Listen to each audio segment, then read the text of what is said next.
రాజైన పేదవాడు. కైరో నగరంలో మొహమ్మద్ అనే నిరుపేద యువకుడుండేవాడు. అతని తండ్రి తోలుతిత్తిలో నీరు తెచ్చి ధనికుల దుకాణాల ముందు చల్లి ఆ విధంగా జీవయాత్ర సాగించాడు. మొహమ్మద్ కాస్త పెరిగాక అతను కూడా ఒక చిన్న తోలుతిత్తి తీసుకొని నీళ్లు చేరవేసే పనిలో తండ్రికి సహాయపడుతూ వచ్చాడు. ఇలా కొంతకాలమయ్యాక మొహమ్మద్ తండ్రి చనిపోయాడు. మొహమ్మద్కు తండ్రి నుంచి దక్కిన ఆస్తి 2 తోలుతిత్తులే. మొహమ్మద్ తన తండ్రిలాగా దృఢ శరీరి కాడు.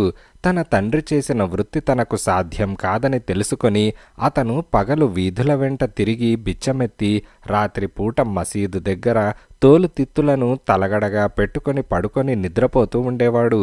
అతను ముష్టెత్తిన డబ్బులు సరిగ్గా తిండికే చాలేవి కావు.